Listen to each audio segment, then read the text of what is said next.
Hello and welcome to the Just for Gamers video game podcast. Episode 146, Little Pack. Little Pack. In this week's episode, it's January still. Fuck off. JfG Ash has a spaz in the news. JfG Alex had KFC delivered. Kentucky Fried Fantastic. There's talk about the PS5. And finally, we have both the J's. That's what it stands for.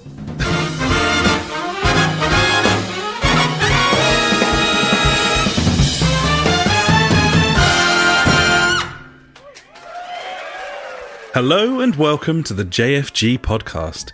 This is episode 146. My name is Alex and I'm joined as ever by my very good friend Ash. Hey buddy, how are you? Hey buddy, yeah, as always, on a Wednesday I'm feeling good. Yeah. Okay. Sparkling thoughts give me the hope to go on. I was going to go like, hey amigo or something, and I was like, well, that's not right.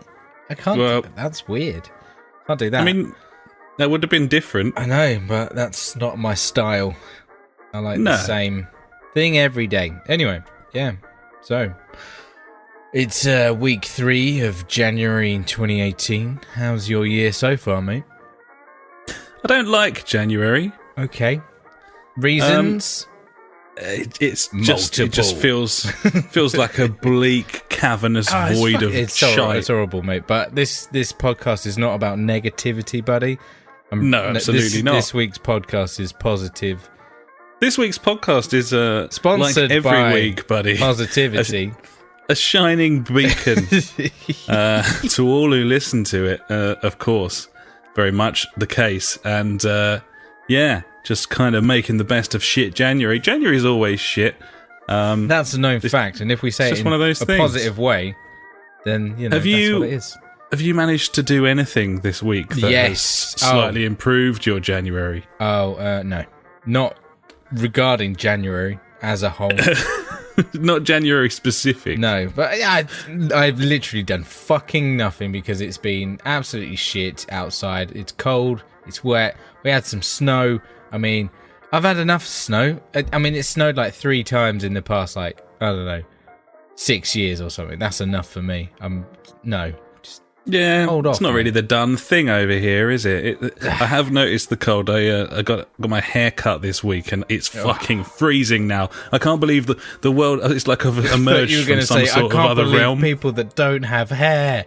No, it's just I can't to a degree. Like fucking fair play to those guys, but seriously, I don't think I knew cold until I had my hair lopped off, and now I'm like, this is not outside good. Worthy conditions. No, that's why I like to stay inside, buddy, playing video games and watching TV. Talking about watching TV, I've done that this week, and I watched the show on the Netflix called The Sinner, where the advert is the bird, the lady, she gets up and just stabs a dude 7 times on a beach. I was like, that's worth a watch.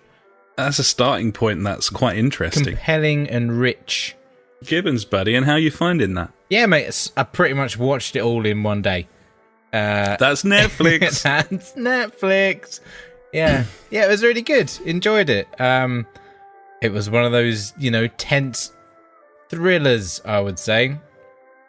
But in the end, it was more like a tragedy. Oh dear. I know. Oh, no. Oh, tragedy, like the song. Oh, dear. I don't know the lyrics to the song Tragedy. And the feeling's gone and...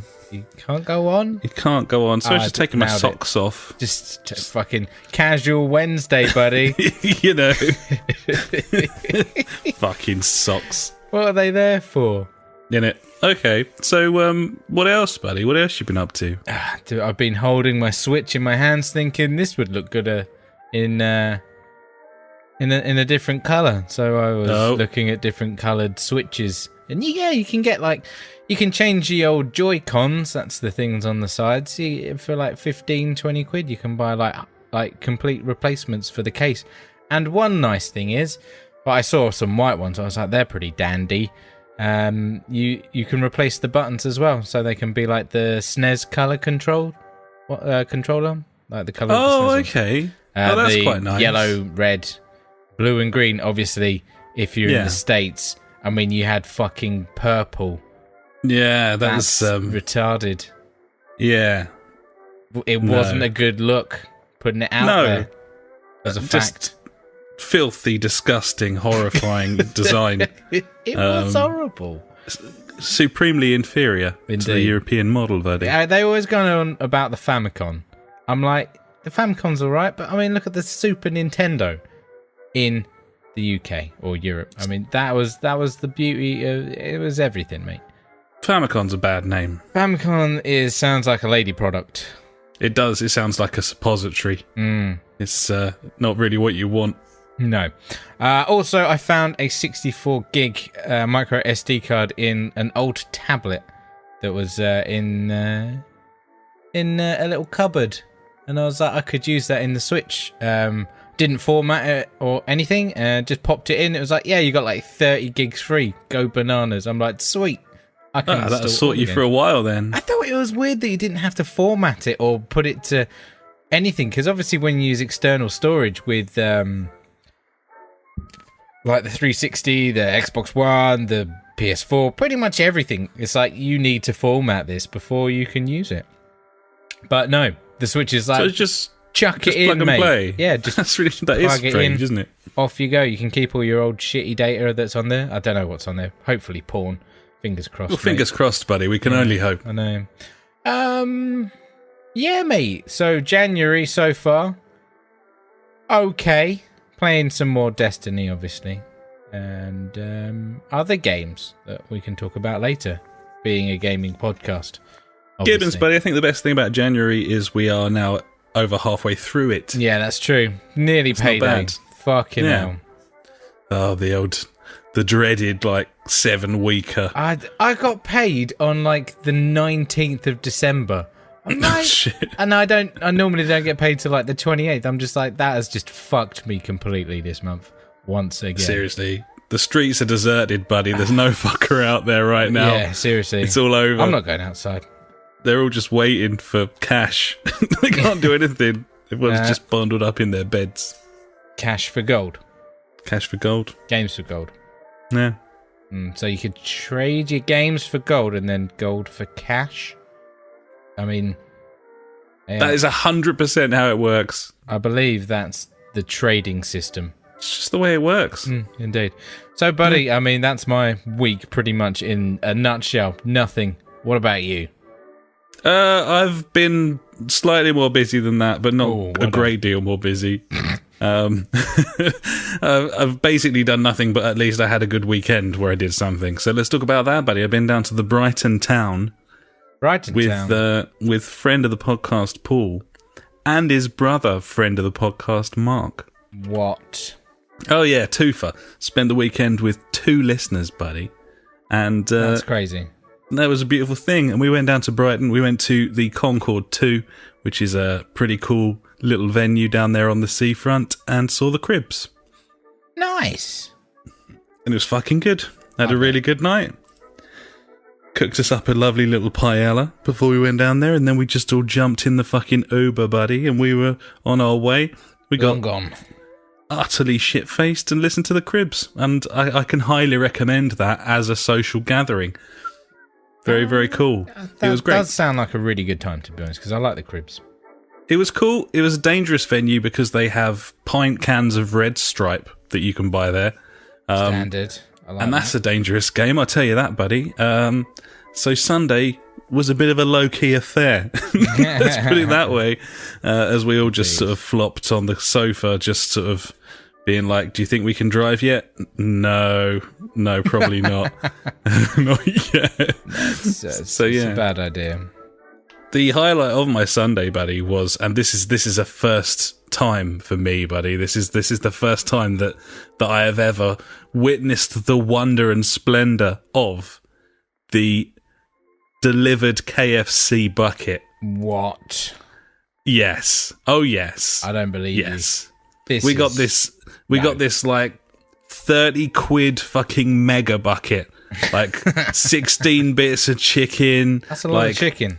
10 mini fillets, 2 popcorn chickens, 6 fries, and Deliverooed it, buddy, straight to the house. Some dude turned up half hour later with all our chicken. And when you've been on the red stripe all evening, buddy, there is nothing greater than that the following day. Yeah, you're onto a fucking winner there, mate. Oh, it was no question. It made me so happy. It realised what a simpleton I am because I was just sitting there like, oh yeah, and I was like, fucking, I need to take a look at my fucking self, son. Mate. No bother. All good. But yeah, so yeah, fucking cool weekend. Credit where it's due to old friend of the podcast, Paul, for putting us up down there. The only other thing I've been doing of any interest whatsoever, TV related, is watching The Orville. I don't know if you've seen The Orville, buddy. I have not. It's the Seth MacFarlane thing, isn't it? Yeah, Seth MacFarlane's version of Star Trek, basically. Nice. Originally thought it was going to be like a parody or, a proper send-up. Piss take. It kind of is a little bit, but more than that, really, it's basically a Star Trek.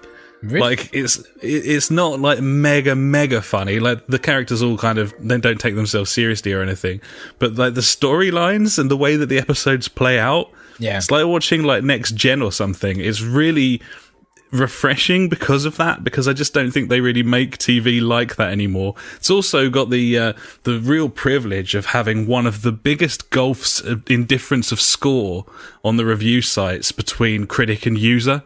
I don't think I've ever seen this. Like I think it's 19% on Rotten Tomatoes, The Orville, but the user score is like 93%. And the same is true on Metacritic. It's like 20% critic score, 90% user score. That's crazy. There's something going on there. Yeah. Yeah. Well, I think it's because a lot of the critics maybe only watched it the first couple of episodes, and they were comfortably the worst ones. Yeah. And it's got better. Like it really found its feet after sort of episode 2. But I think also they can't really work out what it's supposed to be, like, because it's not really funny, because it's not Family Guy in space, which is what most people are expecting, me included. Yeah, but it's not really like a proper drama either, because every now and again there's some fucking ridiculous like dick joke in there or something. So it's kind of like a mixture of lots of different things, and I think that's probably why it's like universally hated among critics. But I would highly recommend this show. It's not like the most amazing thing ever, but it's really nice television. It certainly shits all over the real new Star Trek. I fucking hate that thing. Watched the whole like 12 episode season and looking forward to the next one, buddy. Nice, buddy. That sounds lovely. It's fucking cool. It's really good. Nice. So that's me. Nothing else, buddy. It's January, so let's fucking jog on into the next section. Let's talk about... What are you drinking? Oh, hang on a minute. What are you drinking, mate? I haven't asked you an important question. What's that? Let me do that now. What's that? What are you drinking this evening, buddy? Once again, buddy, I'm on the Hot Pass 13. That deal is still fucking going on. I'm just going to keep getting it every day for the rest of my life if it stays there, I think. That's a lovely deal. It's beautiful. It's making me very fat, though. Well, what can you do, buddy? It's January. You've got to hibernate like a bear. Gotta keep that weight up, you know. Yeah, we've got the spring to shed it, you know, and that's then true, frolic in the countryside. Frolic, yeah, that's exactly how it works. What are you on tonight, buddy? Again, same as last week, because I got that big old box of them, buddy. I'm on the Brewdog Santa Paws. Not enough. Sad. 2, 4. I've got 6 left. Oh, mate. Yeah, 6. Well, I've got 6 down there, 2 on the table. They'll be gone soon. So yeah, I've got through 18 of them in the last week. That's good going. It's not bad, is it? I haven't even been here for the weekend. That's true. I mean, you've done pretty good there. Probably the less said about that, the better. Yeah, because you went out and stuff as well. So yeah, mate. Yeah, you've done really well. Solid stuff. Well like 3 or 4 a night. Yeah. Skating through them. No bother. It's nice to have such a highbrow beer in the house. It won't last for long. No, it definitely will not. That's the problem with it, buddy. Douche. Well, there you go, buddy. Let's go and talk about what we've been playing.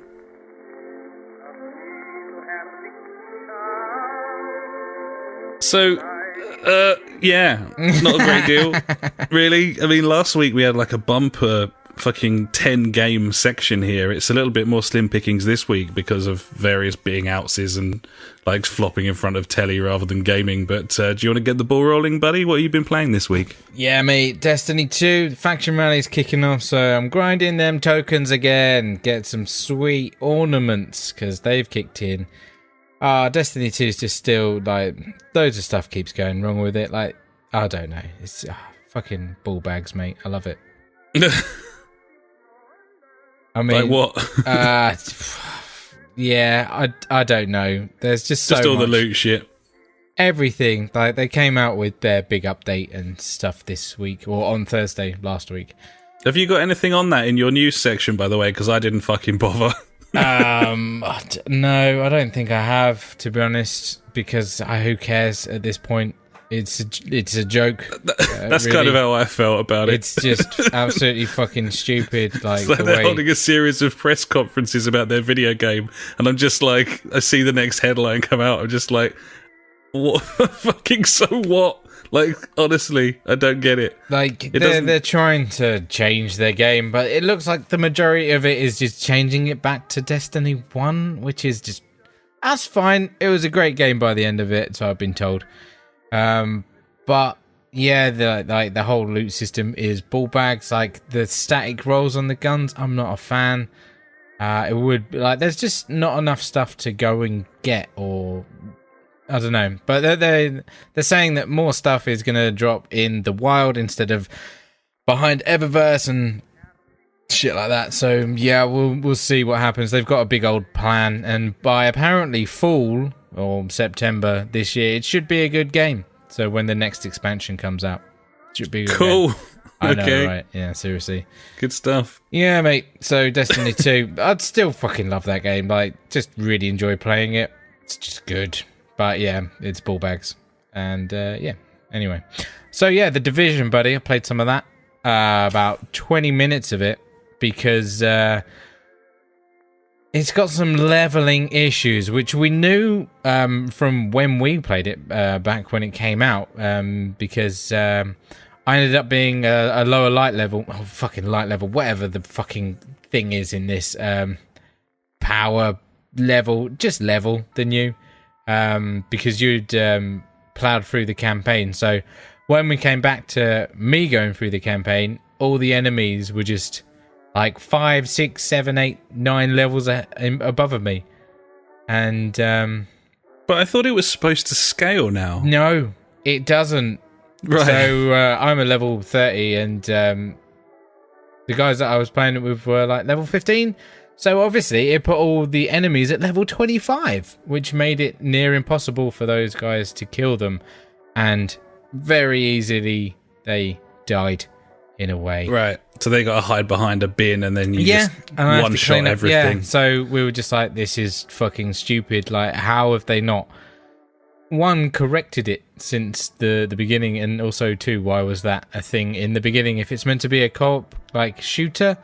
Or, yeah, it doesn't work, does it? If you have to have everyone on exactly the same period of time, then it just doesn't work, because not everyone's going to play at exactly the same pace at exactly the same time, kind of thing. It's just, it's a very odd thing. Like, why can't it just scale me down to like 15? Like, that's cool. I can do that. Like, I'm fine with that. I mean, scaling's existed in these sorts of games for fucking years. There's not really an excuse for it, is there? But then again, like, if you go back to like the whole Destiny 1, Destiny 2 conversation about scaling, like in Destiny 2, they scale, like, and it works. Like, it doesn't matter if you're level 1 or level 20, you're gonna like drop that guy with like a headshot with your best gun or whatever. That's cool. Yeah.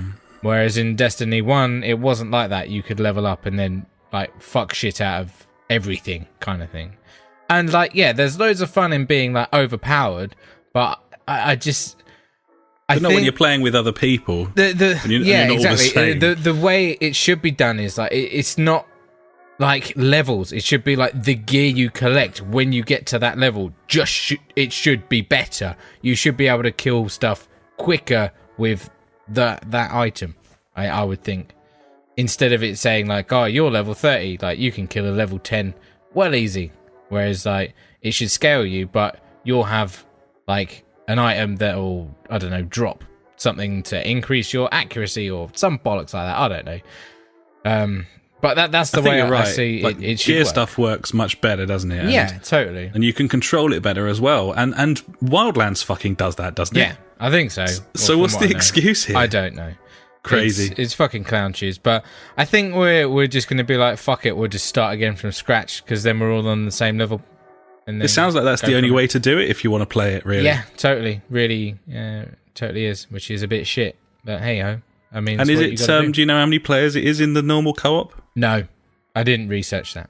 It's obviously more than it's 3 or more. You know that much. Yeah, definitely.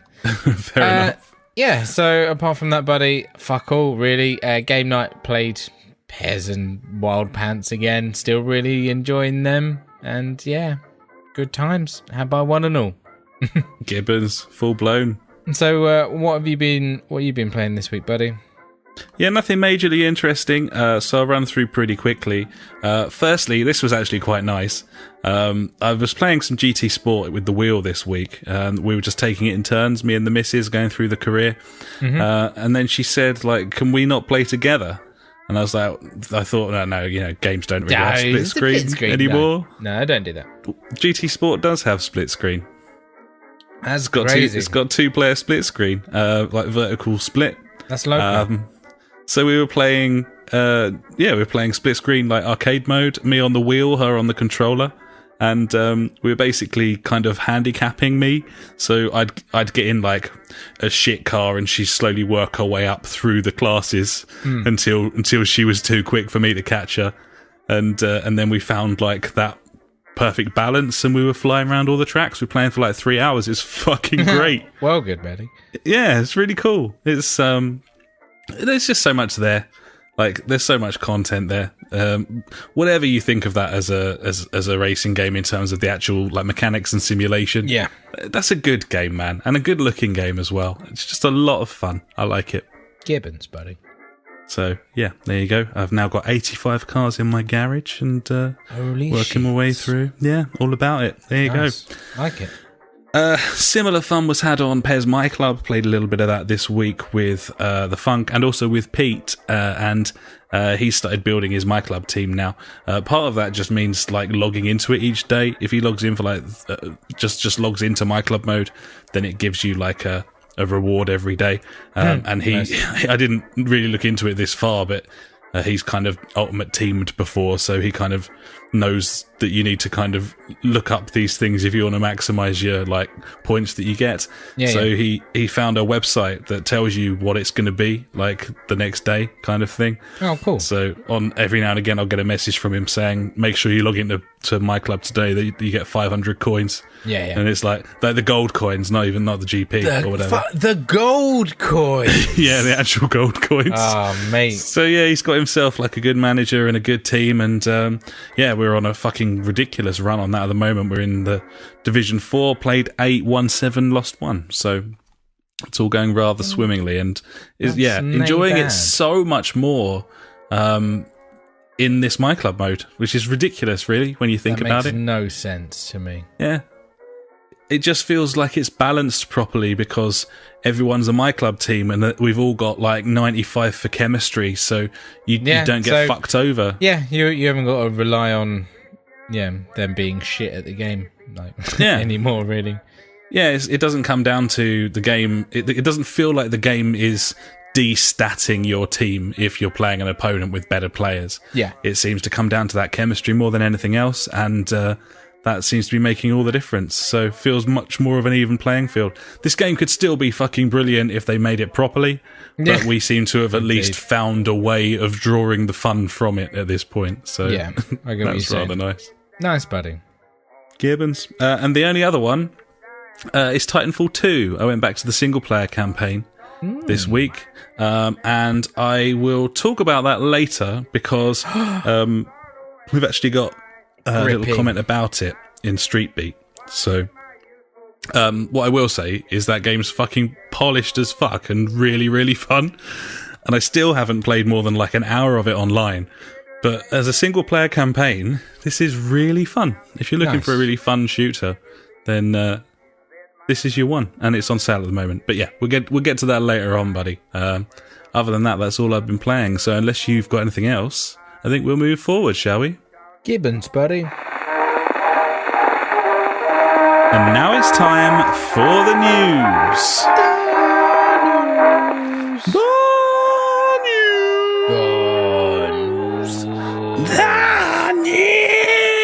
Fucking news. Number one. Number Wang. Not masses of news here, buddy, but I've got a few bits. It definitely feels like it's picking up at this point, I think. But yes, number one, Dark Souls is getting a remaster on all consoles, all platforms, and PC, and it's coming to Switch as well. And it's out on the 25th of May. There you go. Not asked? Unfortunately, buddy, I'm not a fan of the Dark Souls series. After trying them and just getting extremely infuriated with them, but obviously there is a massive fan base for this, and yeah, man, like, why not? Fuck it. Remasters. It's a pretty old game now. Yeah, I know. It is, isn't it? Obviously, yeah, I'm with you. I'm kind of sick to death of all these remasters coming out, but they're going to keep coming out. Of course they are. And I suppose, it's a massive game. It almost started a genre. So, it probably deserves a remaster, I would say. Yeah, I think so. I mean, if like other games are having... Did we mention... Is it this week that we're mentioning Burnout, or was that last week? I can't remember.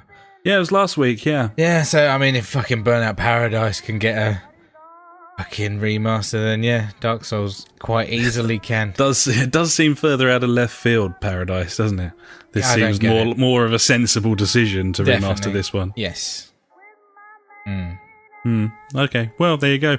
That's number one. Number two, buddy, Fee has a firm release date, 16th of February. It's got some release datey stuff this week.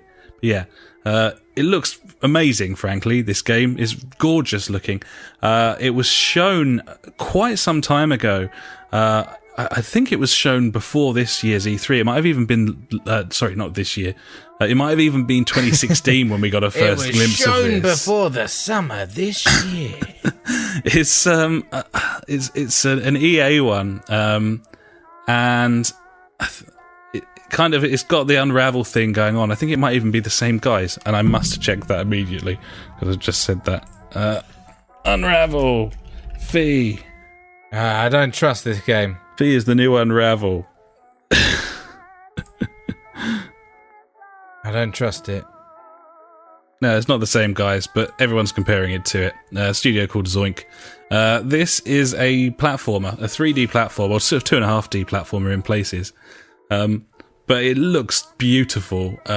Also quite difficult, to work out exactly what's going on at times in the footage that we've seen so far. But animals, trees, stealth sections. Yeah. Hiding from lights and stuff. Yeah, I mean, scared of the dark, kind of the big monsters. Yeah, it's got a bit of limbo going on. It's got a bit of weird Unravel symbols, going on. Bit of pilot wings in there. It looks like where you have to float into the what were they like? The air. What's the air stuff that goes up? I can't remember. The hot springs things. Oh yeah, whatever they are. Little pressures and bits and bobs. That's the shit, yeah. Yeah. It's pockets. Looks cool. I think, yeah, man. Why not? Fuck it. Looks cool. Surprised it's coming 16th of February. I was surprised. That might be the birthday treat this year, buddy. It might be. It could be nice, yeah. Obviously, the bar's been raised somewhat for you with your Switch and Mario, so we'll have to see how it goes. But certainly, art style-wise, it looks really nice. So. I mean, there's nothing else on the fucking horizon to buy, so yeah, let's do that. Really slim pickings start of the year here. Terrible. It feels like quite a long time since we bought a video game. Yeah, I can't. We bought Prey and the Last whatever that thing is, Guardian. Yeah, Prey and Last Guardian. Yeah. Yeah, I haven't played the Last Guardian still. One day. Yeah, I didn't really sell it, did I? No, kind of put me off a little bit there, I'm going to say. Well, you're welcome, frankly, because I was telling the truth. Well, I respect your honesty, and thanks. No worries, buddy. So, yeah, there you go. Next on the agenda, buddy, good news here for video game television, which is, in short supply these days. Dara Ó Briain's Go 8-Bit has been renewed for a third season, which is cool. It's quite fun, to watch that and see the various weird little co-op games that they come up with. Yeah, it's an interesting one, I must say. It's good. Yeah, it's a good watch. It's decent. You can watch that. I think it's on is it UK TV? The website that you can watch it on demand. Yes. Get yourself a VPN if you're abroad. There you go. Moving on to some Xbox news, buddy. Xbox. The original stupid giant Xbox controller. The Duke. The Duke is relaunching in March for some fucking reason. I thought we had news of this about a year or so ago, saying oh yeah, the big one's coming back, and then I think that was when there was that was when the original tweet was posted. Basically, the original developer, the creator of that hardware, working with Microsoft at the time, was a guy called Seamus Blackley, who posted a picture of the old one on, I think it was some anniversary or something, and it got so much love, massive amount of following and retweets. I have no idea why, because that controller was terrible. I thought it was awful. Yeah, I mean, really big and shit. It was a chunky, horrible nightmare that was quickly replaced by something a bit better. So I think that's when the rumor was circulating, or it was at least mentioned. And at this point, it's being confirmed. It's coming in March. It's going to be $70. I suppose. Is that the price of a controller in the States? I guess so. If you think ours are £50. I mean, Joy-Cons are fucking £70 over here. They're stupid. Yeah, it's ridiculous. Don't get me started. Yeah, no. Well, either way, it got so much love that it's turned out they're going for it. So there you go. You can buy that train wreck in March. They've changed the bumpers a little, so they're a little bit more like the modern controller. But other than that, the configuration is still the same. The only good thing it was the white and the black button were at least reachable on the big controller, whereas on the smaller one that replaced it, you had to take your hands off to go up and get them. Yeah, it was dumb. It was a bit odd. Why? Why just stick a couple of white and a black button on it? Just fuck it. Why not, guys? I really don't know. It's why not use the what's it, the 6 buttons or whatever, like the Sega, whatever it was. Was that 6 or was that 3? I think it. Yeah, I mean, the other thing is we've had lengthy discussions about the N64 controller before, being so good. At least that had an excuse for having buttons that were out of reach, in that it was suggesting you should only hold it in one place for a specific game and in another place for another specific game. But having a white button and a black button that are completely unreachable in all games. Pop them on there, guys. There's just no reason for that to exist. Not good. Weird. It's anyway, weird. Yeah.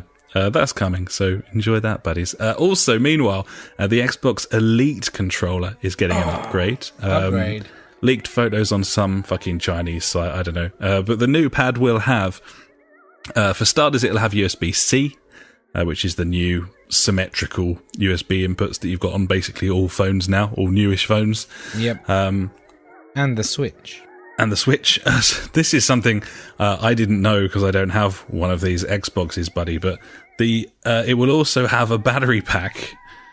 And I was like, what? All of them still have battery packs. Yeah, all Xbox controllers are still running on AA batteries, and if you want to charge them, you have to charge them. But the PS3 didn't have. No, they did. They were just charged. You charge it up, innit? Yeah. Yeah. and obviously the PS4 as well. Yeah, obviously, yeah. I mean, so all this time you haven't been able to charge your controller. That's just mental to me. I can't believe that. It's ridiculous. Crazy. It is. And that, like thinking about it, that is really stupid, isn't it? It's not mental, isn't it? Like the fact that you have to buy like an extra peripheral, just like a chargeable battery pack for your controller, is fucking dumb. Yeah, crazy, ridiculous. I mean, in the 360 days, I used to have an external AA battery charger and some rechargeable AA batteries. I had the old charging little thing that you plug in. Yeah, the little pack. Yeah, little pack. Little pick. So yeah, anyway, they're fixing that and making a few other cosmetic changes, but obviously not completely confirmed yet because it's still technically a rumor, but there's pictures of the fucking thing. So, of course, obviously. I think it was Verge actually got their hands on one, which kind of cements the deal, doesn't it? Somewhat. Yeah. Speaking more about Xbox, buddy, PUBG on Xbox One has surpassed 3 million players, and it's only been available for about a month. That's crazy on about, like, that's insane. That's so much. That's ridiculous. I don't know. Obviously, we still don't know how many Xbox Ones have been sold because Microsoft haven't provided an update on that particular piece of information for 2 years. But, like, they came out and was like, we outsold the PS4 for Christmas. Yeah. Do you reckon that's because they had PUBG on there? I don't know. I mean, did that include all of their consoles? Because they have got like 4 of them. They have got a lot. I mean, they've just launched the EX. I mean, it seems slightly odd to me that you'd be harping on about your better sales figures when you've literally launched a console in the Christmas period. Like, I don't really understand that. No, yeah. You're right. I didn't think about that. I mean, I would hope so. It was kind of what I thought when I read it, because otherwise, what the fuck's going on? But yeah, I don't know. They didn't explain any details, but no. But certainly, it must be a draw, mustn't it? Having PUBG there, it's yeah, definitely. It's going to bring in the crowds. They keep patching it; it's getting better. I mean, yeah. I don't know if I overreacted when that game launched so terribly. I know it was early access, but I just thought unplayable is possibly slightly too low on the old fucking threshold. So, Yeah, and even still, like, when it actually finally came out of early access on Steam or whatever, there was still loads of like GIFs on Reddit and stuff going up of like people getting into vehicles, driving 10 meters, and then that vehicle like impounding itself in the ground and just catching on fire. And it's like, yeah, PUBG was out of early access. It's like, you're brilliant. Not ideal, and lots of server problems, but it's a massive undertaking, I'm sure, running a stable service on that game. I would think so. I wouldn't know how to do it. No, neither would I, buddy. There we are. I don't know anything about that. No, you're not really expected to. It's not really in your wheelhouse. True. No. But, yeah. So there you go. Yeah, 3 million players in a month. Not bad. For a game that's in early access and doesn't run very well. But it's just going to grow. It's going to be absolutely huge this year, that game. And nice. Still no news on a PS4 launch date for that, buddies, but we will let you know as soon as there is. I really thought we would have heard something by now. I can't remember exactly what we were predicting. I'd have to go back and look at the notes, but I'm pretty sure I said something like June that game would be out on PS4. Yeah, I think I said something stupid like the next week. Well, no announcements yet, but I suppose, they're probably, they must be working on it. So there's nothing to say that it couldn't be maybe under your chair at E3. That sounds like a plan. That'd be massive for the Sony conference, wouldn't it? I think so. They wouldn't be able to pull that off after like all the support that they've had from Xbox and Microsoft. But yeah, that'd be fucking absolutely crazy. Yeah, it just depends on what that contract says, doesn't it? Because, but even regardless of what the contract says, it would be a stab in the back. But at the same time, totally. Business is fucking business, buddy. So business, there we are. Business, Gibbons. So yeah, there you go. Next, new UK studios being formed. They're called Wushu Studios. They have been founded in Liverpool, featuring ex-Evolution Studios staff, and they are working on a new sci-fi IP in the Unreal 4 engine, buddy. The Unreal 4 engine's real nice. It's pretty, isn't it? Pretty games and stuff being made on that. Couple of concept screenshots so far. Quite interesting that they're working on something so totally different. And there's more of that later on in my little section here, buddy. But either way, basically Evolution's, half of them went to Codemasters and the rest of them have formed a new studio. So they found new homes. Worth noting, Drive Club was good in the end. But it was far too late when it finally was. Yeah, I know. I'm just on their LinkedIn page, and it says, see all 7 employees. Oh, yeah, it's early doors, buddy. Little independent. Very early doors. Indeed. But, exciting to look at anyway. Yeah, man. Very interesting. Speaking of newly formed studios working on games, Two Point Hospital has been announced. This is a new game. It's from 2 Point Studios, which was started by the original team behind Theme Hospital, buddy. Oh, yes. We liked that. It looks like that game. Oh, yes. It really looks like that game, but in a really lovely engine. You can see all sorts of stuff. There's already video footage going around. Nice little announcement trailer, some screenshots. Looks like they're really going for it. I loved Theme Hospital. God knows how many hours of that I played. I don't know. I remember when I got my PS3. I think I had like Uncharted 2 and Assassin's Creed 2, I think, as well, maybe. I can't remember. Definitely Assassin's Creed 2 at the time. And obviously, when you get a new console, you want more games. It's a standard thing. And Theme Hospital was one of those games that I bought because it's a cracking game. Yeah, it's a fantastic game. If this can capture the spirit of that, because it was really quite a funny game as well, especially for its time. Bloated Head. Classic. Mr. Bloated Head. I'm sure they'll have some of that in this one. Anyway, so that's coming to Steam Early Access this year. No firm release dates or anything yet. Speaking about console launches as well, again, the sort of game that would be perfect on a Switch. Oh, yeah. That would, that's one in the bank for me. Gibbons, it'll have to come. And it's funny how often you say that would be a great game on Switch. It's most of the time. It would be a great game for Switch, which suggests that Nintendo, if you didn't already know it, might be onto a bit of a winner there, buddies. So, there we go. Seems to be the way. Gibbons. Finally from me, buddy, in this cheeky news section of mid-Jan, we have a pretty exciting rumour. Excitement amount depending on how interested you are, as with all things. Playground Studios, who are the creators of Forza Horizon among other things, have been busy establishing their new second studio in Leamington Spa in Warwickshire in the UK. A cool studio, who've had major success, Microsoft published and so on and so forth, good shit. Anyway, a huge rumour from multiple sources that they're currently recruiting that studio into a team of over 200 people to work on a new full-blown single-player Fable game. That sounds crazy talk. Yeah. Why Fable? Why Fable? Because it was a very, very popular title for Microsoft. There was a lot of discussion about the lack of first-party software that they have on their system at the moment.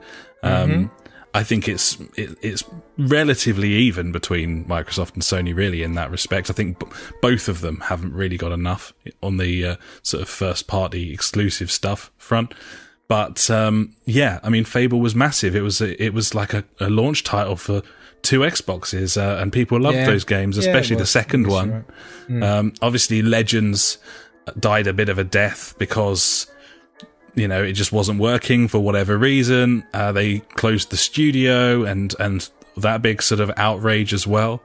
But if you're Phil motherfucking Spencer, buddy, and you're sitting there looking for something to revive, then it would be in your top 5 list, surely.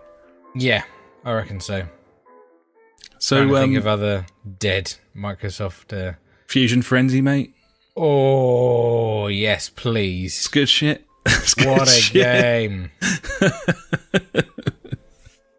That'd be my one of choice. That game was weird. It was strange. It was very strange. So yeah, only rumours, but very strong rumours. Even a little cheeky vox pop from Simon Carter, one of the original Fable co-creators. He seems quite baffled by this big news. To me, this statement sounds angry enough to the degree that you could probably assume that this story is true. I just don't know why he'd bother. Why would you flip your lid so much? Exactly. So he said, on the one hand, this is great for the UK games industry. On the other, it's more than a little curious to get rid of the team that is uniquely expert at making a Fable game and then make a Fable game. But yeah, okay. It is odd.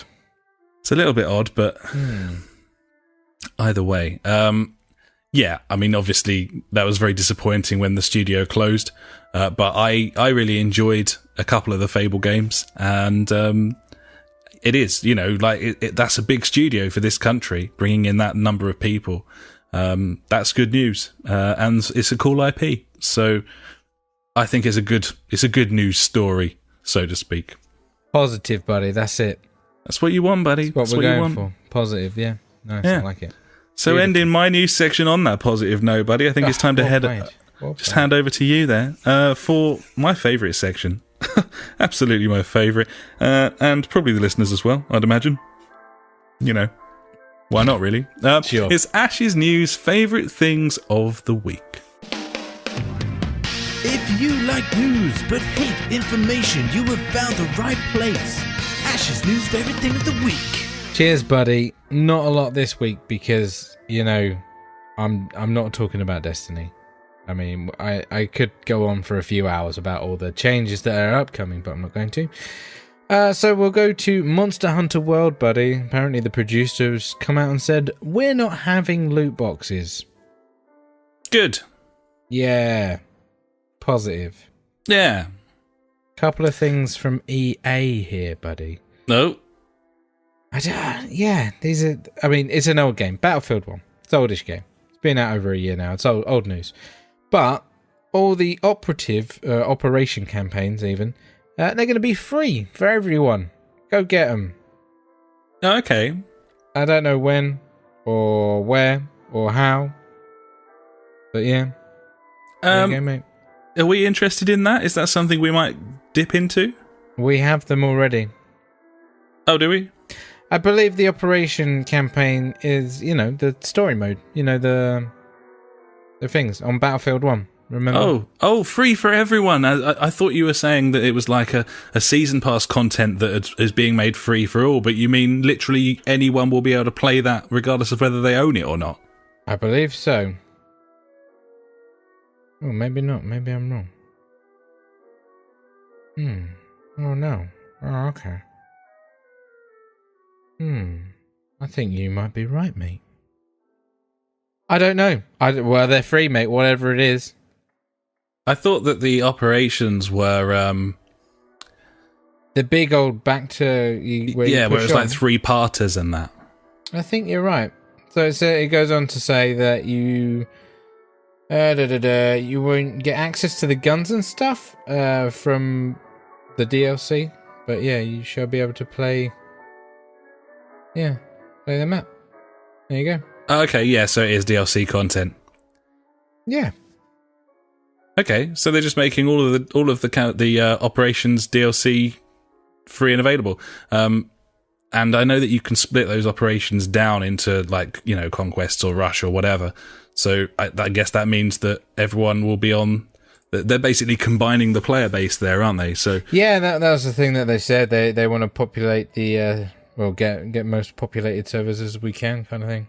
So yeah, nice. Yeah. Okay, yeah, I think I might have to fire that up. I always quite liked that game. We just kind of went off it after a bit, didn't we? Yeah, I know. Kept getting bummed on it. Yeah, it ran its course, didn't it? And that was about it. And then this next one about Battlefield 1, it says they shall not pass DLC map made available. So I'm guessing that's what it means. It's the same one. But I was just like, well, why just 2 titles completely labelled differently, but the same thing? They basically announced a headline where they used kind of inside speak. Like, if you don't know everything about Battlefield 1, then you don't know what the fuck they're talking about. I got confused. I don't blame you. Finally, buddy, positive note. Maybe. Rumour has it. Cyberpunk 2077 is going to be shown at E3 this year. Oh, buddy. Yeah. Oh, buddy. That is exciting. Yeah, they're being cagey, aren't they? They're basically like, they haven't confirmed it, but they also haven't denied it. Yeah, exactly. I reckon we're looking for a November release on this year. Yeah, mate. I don't think so. I don't think it'll be out there. I'd like it to be. Yeah.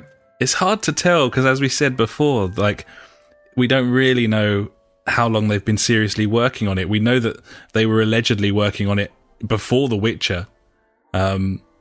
So that conceivably means that they could have been working on it for like 6 or 7 years. Yeah, I reckon they've been working on it for about 6 years. It's coming out in November. It's going to have full co-op all the way through. Predictions. Maybe wishes, who knows? I like everything you're saying here, buddy. I really do. It's going to be a great game. I think it might be. Yeah. I think it might be. It's going to be on the same level as Elder Scrolls Online, I reckon. Oh, no. No, buddy. I just ruined it for you. No. Yeah. I mean, imagine if it did come out in November. Well, it'd be absolutely massive because you'd expect a game of that sort of magnitude to have more of a lead in than that. To be announced at E3 and out 4 months later, it would be... That's what I like, though. I do as well. I do as well, but I don't know. There's not really any precedent, is there? Because at the point when CD Projekt Red were releasing games before The Witcher 3, they weren't this massive juggernaut, so they haven't really set a precedent like Bethesda or Ubisoft have for how long lead time they give when they announce a game and so on. It's going to be interesting to see what they do. But one thing's for sure, there's no other game I'm as excited for as that one. I know, right? It's very, very, very exciting. Oh, finally, buddy, I got one more here. I've written it in the notes. The notes say Switch hacksing mod chip thing, and that reminded me of what it is. If you have listened to this podcast previously, probably about 3 or 4 episodes ago, I mentioned that the Nintendo Switch was going to be hacked indefinitely. And by a team, by Team Executor, who have done loads of all kinds of mod chips and stuff in the past. And yeah, a little thing has come out today. I think it was on GBAtemp.com. I don't know, who knows. And they've spoken to Team Executor, and they've just come out and said, and for now, I can tell you there is a soldered and a solderless version of the mod chip that's going to be coming out. So yeah, it's definitely going to be a mod chip, which is weird. I mean, that is weird. And the speed of it just feels very, very quick to me. What's that, like 10 months, 11 months, something like that? Yeah. Not even a year, is it? And it's like, yeah, mate, fucking no, Bob. That just seems very, very quick. Which makes me think that... Well, then again, like, the Wii was hacked within 6 months, I think. Like, that was one of the reasons I picked one up. Because I was it's kind of a Nintendo thing here for speed. Nintendo security issues. They need to hire someone. Yeah, maybe. It's not going well for them. No, not so. But you know what this will do? It'll open up the Switch a lot more, and then more than likely from that they'll be able to get into do like some soft mods and stuff like that to get like custom firmwares and stuff on there, so you can get loads of homebrew and shit on there, and that'd be really cool. Like, and obviously still play Switch games. Yeah, do all that, like all the ROMs and shit as well. Yeah, exactly. Crazy stuff. Very cool. And you can hook up like any Bluetooth controller to that fucking thing as well. So pick up one of them 8-bit Dode controllers. Oh, yeah. I'll match made in heaven, buddy. I'll be well away. He's all sorted. Yeah, mate. Seriously, I've thought about this a lot. Oh, that is exciting. I'm very excited. I have to get like jobs that involve an incredibly long train journey. Yeah, just sitting, listening, and not looking at stuff. Yeah, or just sitting. Just sitting. Just pay me to sit down. Yeah, be somewhere. We'll work it out. We'll get there. It's coming. It's the future.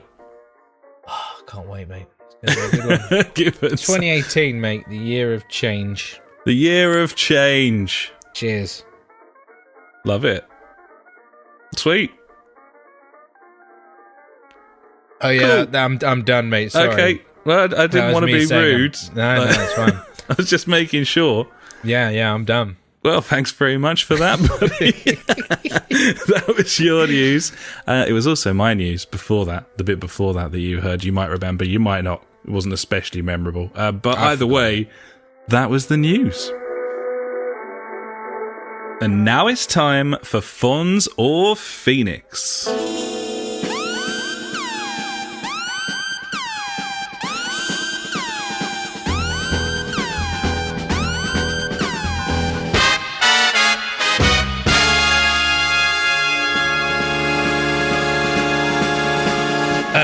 What have we got this week?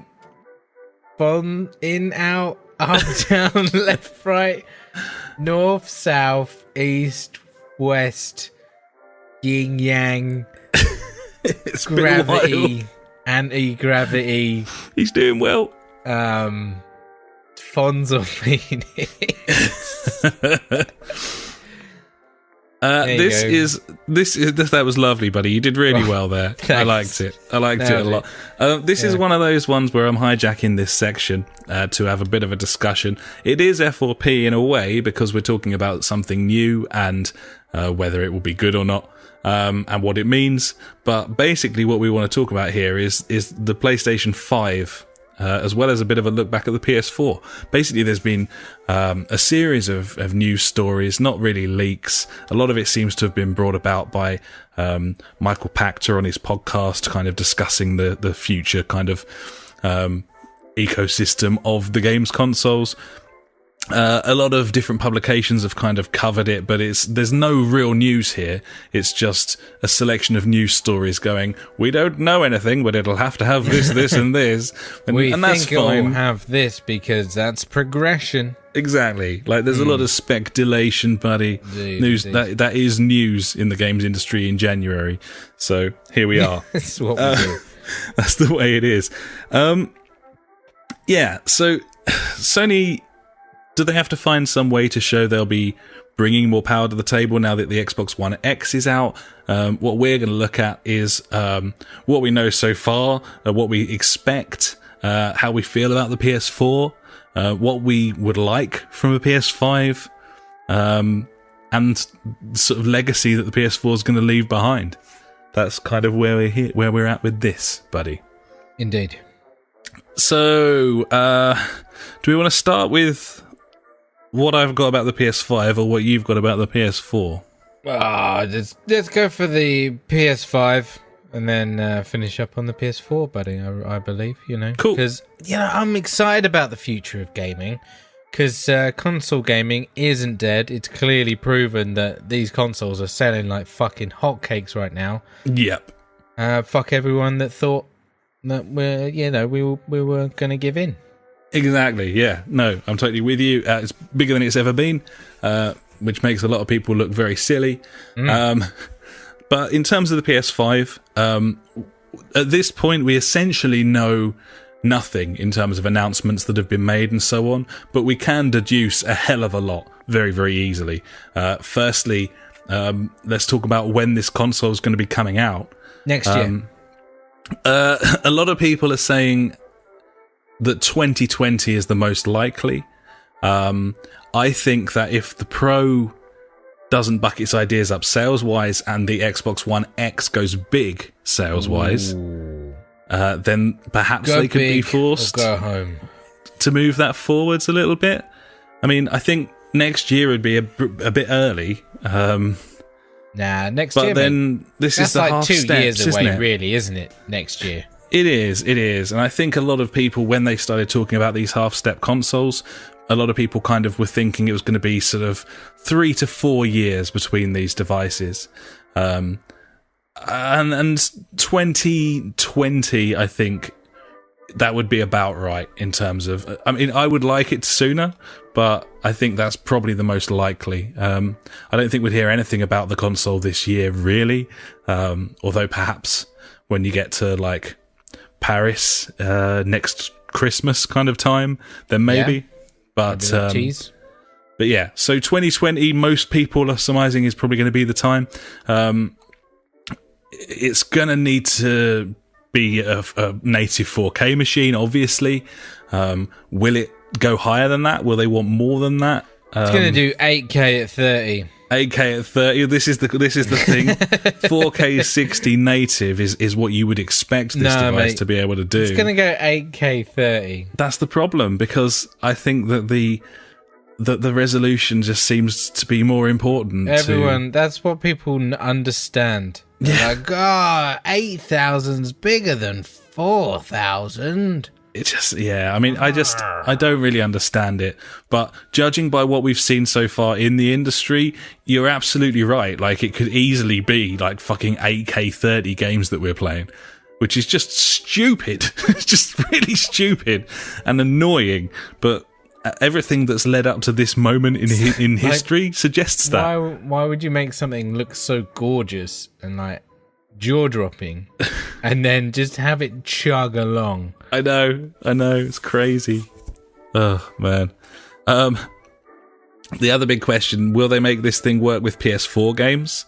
Or will they cling on to PS Now until the infrastructure and the library is there for that?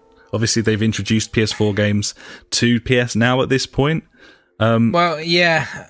The thing is, like, the architecture in the PS4 is a hell of a lot different to the PS3, isn't it? I mean... So hopefully backwards compatibility should be a lot easier if they want to do it, but will they want to? Well, I mean, I fucking hope they do, because I've got a shit ton of games on my PS4. Oh, we all hope they do, but will they? When they've got PS Now?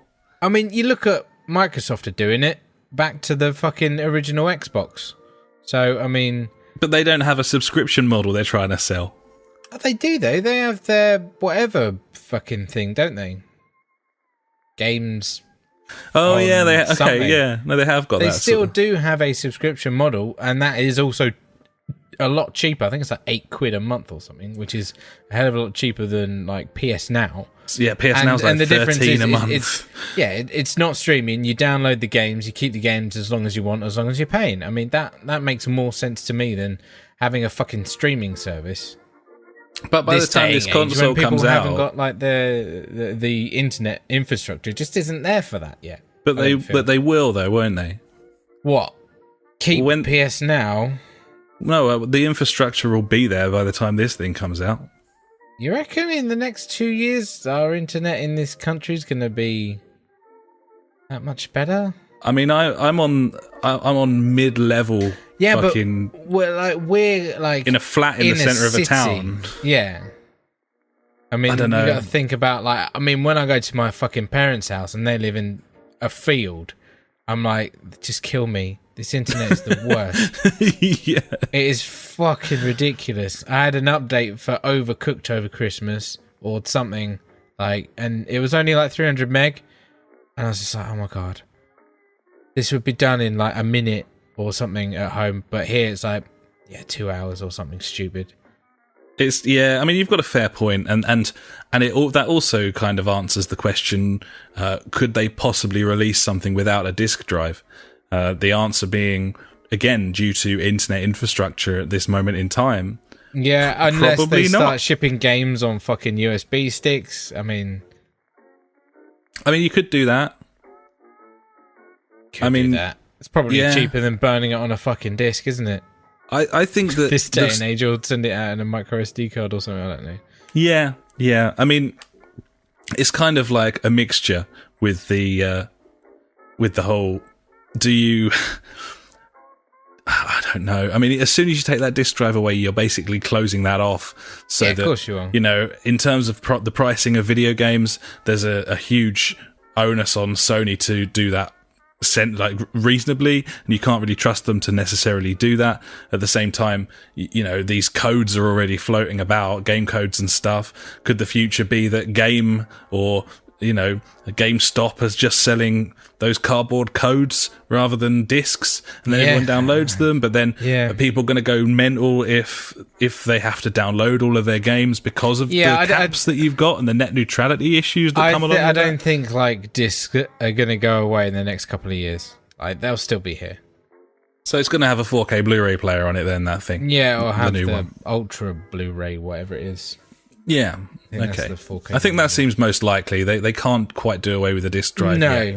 No, I don't think so. Similarly, talking about storage space, obviously the original PS4 launched with a 500 gig hard drive, which I thought was a little low. Yes. But it was basically the minimum they could get away with. Yeah, exactly. I think the minimum they'll be able to get away with on the PS5 is a 2 terabyte drive. Yeah. And I think that's not really fit for purpose. Game sizes in a couple of years. I mean, we're already hitting like 100 plus gigs for a game. Fucking God knows where we're going to be in a couple of years. Yeah, I mean, 2 terabyte, again, I think it would be similarly disappointing like the 500 gig was when the PS4 came out. But I think they could get away with it.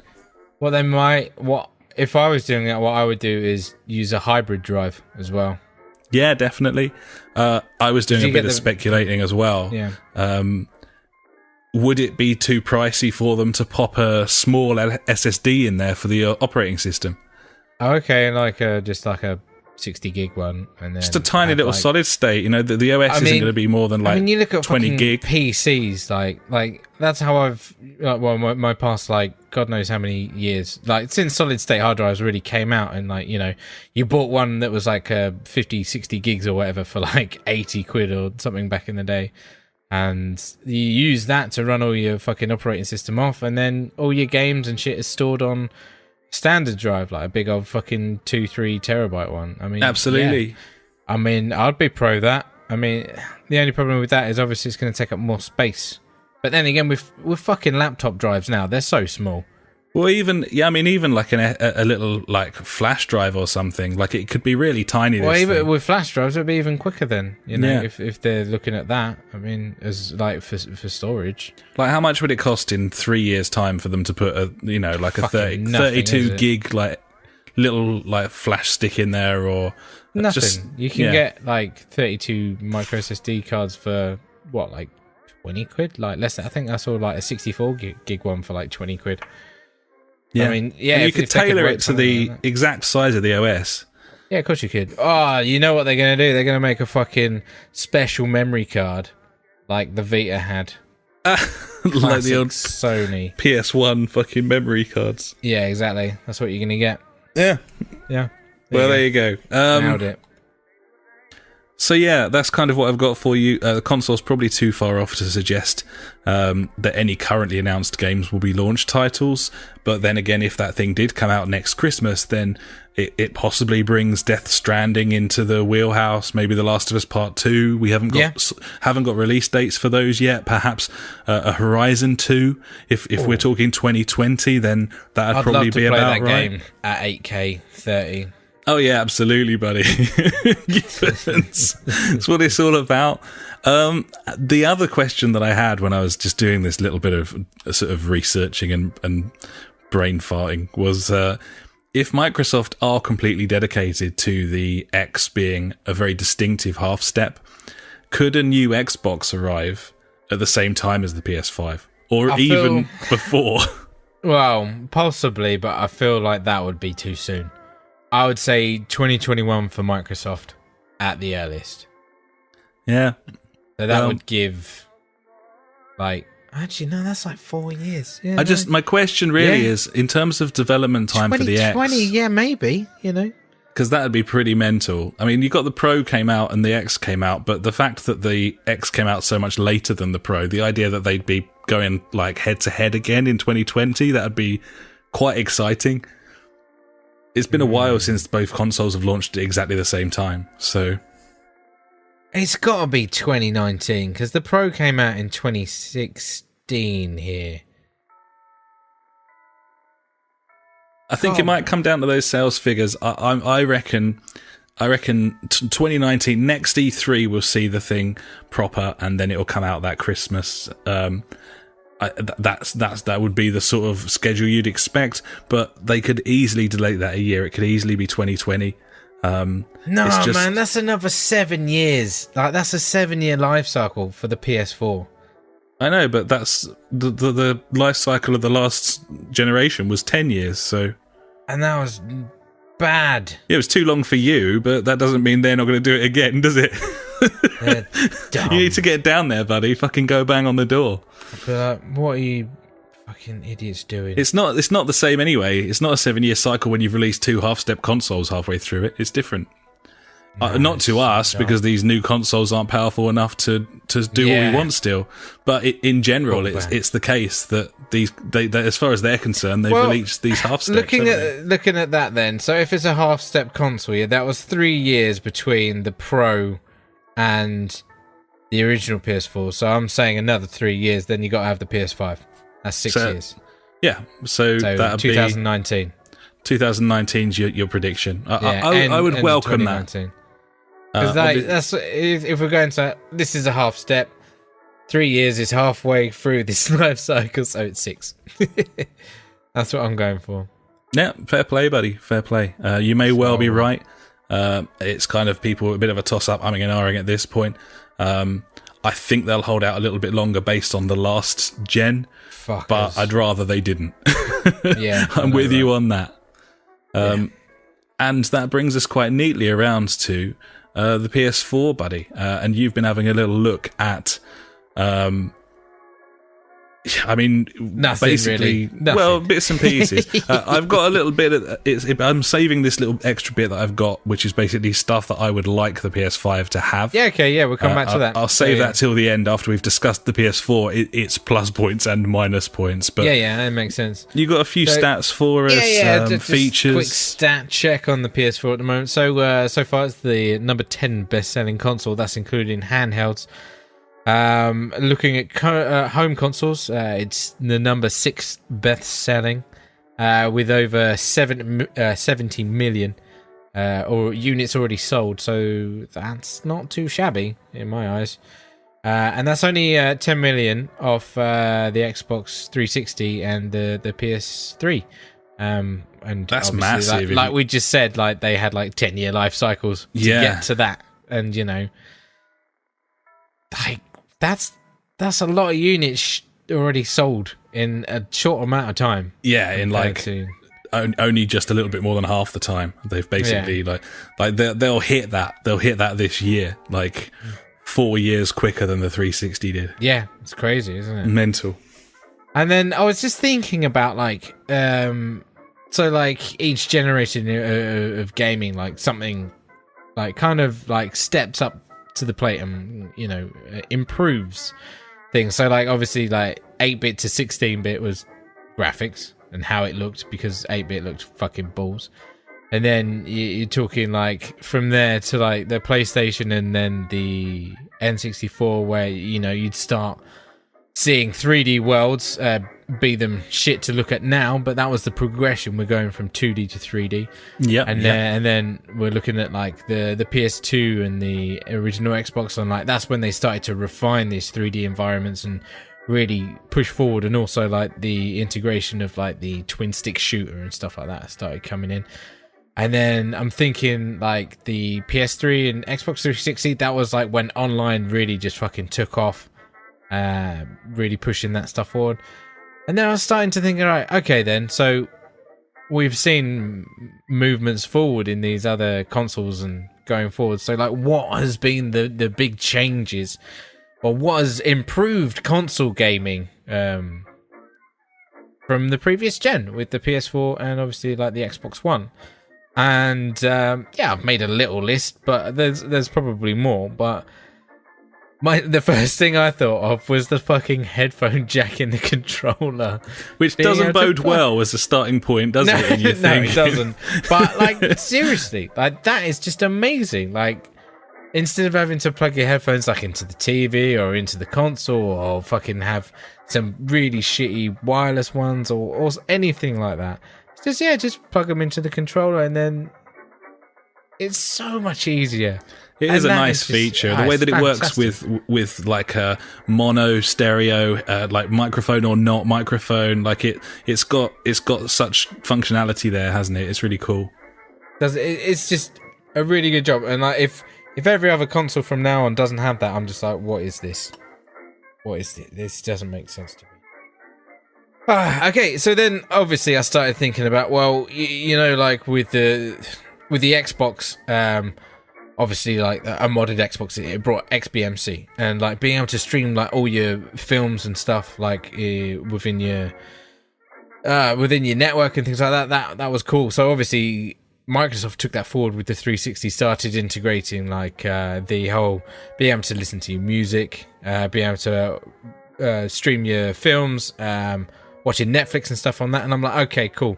So what really has this generation brought in that kind of sense? And once again, it was just like thinking about it, and streaming, fucking being able to stream all your games just on the fly, no bother, like the integration of like Twitch and YouTube and whatever's on there, you know, like it's just been seamlessly done. And once again, I think these are things that we might take for granted, or a lot of people might not use, but you know, this younger generation of like gamers that, like, you know, I have no idea what they are, but like luckily I have a son that's like nearly 8 now, and so like, you're gonna see, aren't you? All he does is watch YouTube, and like when he's playing single player games on his own, he's commentating. I'm like, shut up, what are you doing? You're being an idiot. He's like, what? That's how you play games? I'm like, oh fuck yeah, that's how he knows how to play games.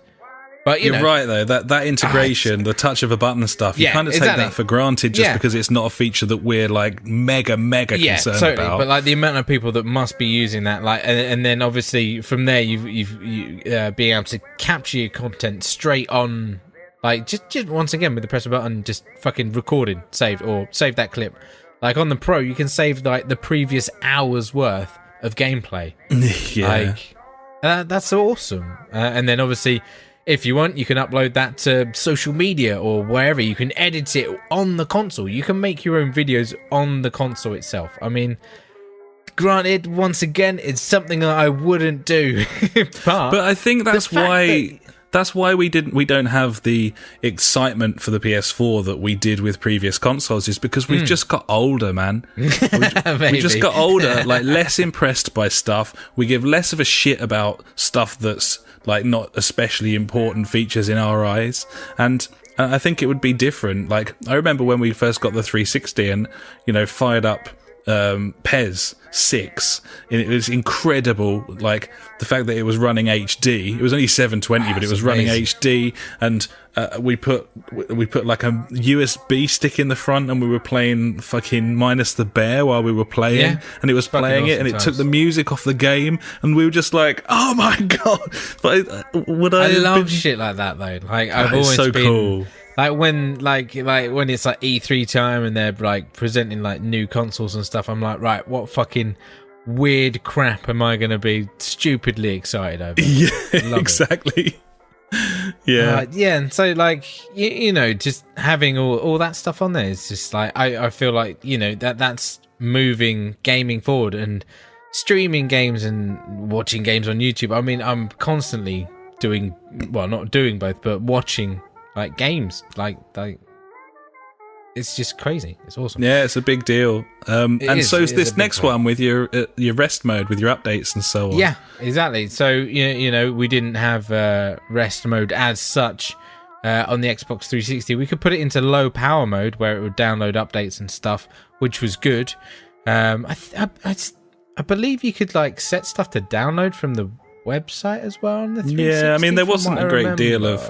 it was an eye-opener to me when I fire up my 360 and realised that there's not just a big old... You can't just jump on Xbox, like the game store, and download shit. That didn't exist at that point on the 360. Yeah. No, just exactly. Arcade and indie games and nothing else. Yeah, it was crazy. But yeah, having that rest mode, be it, you know, if you are playing an online game, rest mode doesn't really work that well because it kicks you off the server. But, you know, for single player games where you don't have to be connected to the internet and things, like, yeah, rest mode's fucking awesome. Yeah, absolutely. And I know that a friend of the podcast, Paul, he up until very recently, all he ever plays is PES. And he literally just, he's playing PES, and then he holds down the PlayStation button, puts it into rest mode. Next time he fires it up, it launches him back into his Master League, exactly where he left off, even if the game was paused. Exactly. Like, you know, that's a cool service. I remember, like, when I was playing GTA single player, I just put it in rest mode, forgot about it, and then next time I booted up, I was like, oh, I'm in GTA. This is ace. Yeah, Gibbons. I put this down. VR, I guess. Yeah, it's going to be make or break in these next few years, isn't it? Yeah, of course it is. This year's massive in that respect, in terms of what software that comes out for it. Like, this is the year where it could die or really thrive.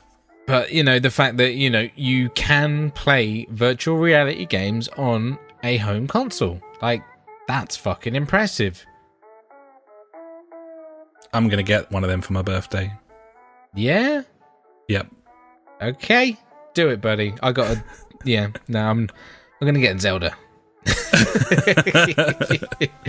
feel like I'll have more fun with that. I've got to decide 4K telly or VR.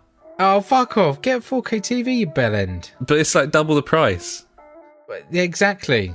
So being sensible. I'm not just... No. When I say I'm getting it for my birthday, I mean I'm going to be allowed to spend the money on it without being fucking having my throat slit by the missus and my family. It's a tough one. Anyway, it's tempting, isn't it? We'll chew on that. Please carry on. we shall discuss. And then finally, buddy, remote play. Yeah, share play. Out there. Oh, fuck me. I didn't even have share play on there. Share play. That was awesome. Fucking look at that. Yeah, share play is pretty groundbreaking. The remote play stuff as well. The fact that you can now fire it up on a PC in 1080p. Or Mac. Or a Mac. Or a Mac. It's, yeah. I, to be honest, until you put that list together, I didn't actually realise quite how much it had done. I saw it as quite a dull console that was just like the 360 but more powerful, if I'm honest. Never had like massive love for the PS4. It took me a while to come up with that list though. I had to think. But no, there's a lot that this generation has brought to console gaming, and I feel like it has pushed it forward. So fuck knows what the next one's gonna do. No, that's a nice little segue, buddy. Oh, okay. Oh well, you've got some exclusive games as well here, haven't you? Actually, I just chucked in some, obviously on the PS4, some exclusive games that we've enjoyed while since it's been out, and the Uncharted games, they've been fucking amazing, graphically gorgeous. We did a whole podcast on Uncharted 4. Bloodborne, be it I did not get very far in that game, but when I did start to understand it, it was very good, very entertaining, very Dark Souls-like. Enjoyed it. Drive Club, putting it down there. Really enjoyed that game when it fucking worked. When it worked, it was good. It worked. Yeah, it was a learning experience for those guys. Yeah, don't ship a broken game. Yeah. And then keeping with driving, GT Sport. I mean, you've spoken about that countless times. Horizon Zero Dawn, game of the year last year, fucking absolutely amazing. And then also Until Dawn, buddy. Gibbons. I'd chuck in MLB as well. I did think about putting MLB in there as well. I did because I really liked that. And I suppose Infamous, which was a real big seller. No. But not really quite so impressive. I mean, if you want to go for it, we could put Crash Bandicoot in there as well. No. Point taken. Well made, buddy. Certainly Until Dawn, though. I fucking love that game. It's awesome. Like a hot dog. So yeah, you were going to go on to things to look forward to in the next one. Yeah, well, this is what I want, basically. This is what my little dullard brain has come up with in the form of a few little bullet points. But so if Sony came to you and be like, Alex, what do you want in the PS5? Then this is what I would say. I want a console that's got significant power to run games at 4K 60, not 4K 30 or 8K 30 or 12K 20. I want a 60 frames per second games console. I want everything to run at 60 on it without fucking restriction. Like, that's the baseline, not the resolution. And the console should be powerful enough to do 4K 60 in 2 years' time, 3 years' time. But I don't want to play 30 frames per second games anymore, especially when I regularly watch people playing video games on YouTube, running them at fucking 100 frames a second on their PCs. It makes me want to die. I just... It's so upsetting, obviously, watching all kinds of Destiny 2 videos on YouTube going like, oh, that looks amazing. Yeah, like GTA even. Man. Oh, GTA's... Oh, it looks The Witcher. So good, I've been watching Sips playing some Witcher for some reason. It looks incredible. I'm like, fucking hell. Oh, it makes me want a gaming rig so bad, but no. Let's not talk about that. But everything should be able to run at 60 frames per second. They fucked it if it can't, as far as I'm concerned. But their priorities and my priorities appear to be somewhat different there, buddy. Indeed. This one, I mean, these aren't in any particular order. They're not in terms of like importance, but I think SharePlay is an amazing invention. I think SharePlay should identify whether both parties own the title, and if they do, there should be no time limit on sessions. Shouldn't be limited to an hour's game time. If you both own the piece of software, SharePlay should let you play it. That's how I see it. I just think local multiplayer games should all have online as well. It would be nice, but you can't really put that sort of pressure on a development team. But buddy. What you can do when you've got the connection for it, and we basically have now for SharePlay, exactly. Surely it just makes sense. If I own the game and you own the game, why can't we play it for as long as we want? Totally. So that's quite important to me, weirdly. I quite like that. Nice. Next, wireless charging. Yeah, get rid of the wires. I want the top of my console to charge my controller. I want to put it on the top of the console when I go to bed, like I do at the moment, coiled up in its fucking cable, but without the cable. I want it to be a charging pad. That these things have existed for years. I want it to charge my device without me having to plug it in or whatever. That would be very handy. It would. Obviously, you still need the port on there in case it runs out when you want to use it, so you can use it wired. But it would be a very nice feature, and it's also the sort of feature that they could probably do quite easily. Wouldn't be like a significant outlay, but it would also like be a headline grabber. Like, the reports would love that, you know? Holy shit balls. Yeah. So next, I would like the option to stream games rather than download them once I buy them from the store. I dig it. So I can get down with that. If I'm going around a friend's house and I own baseball, something, whatever, 2020, and I'm like, we should play baseball, I can just sign in on my account, and then it's like a 60 gig download added to your queue. Yeah, I want to stream that shit. I want to be able to PS Now it or whatever, so that I can play it on the spot without downloading it. And for people who've got incredibly fast internet speeds, they might not even need to ever download their games. They can just stream all of them. That's true. If you make that purchase on the store, I don't see why you shouldn't be able to just stream it. The technology's all there already. Just a little hint.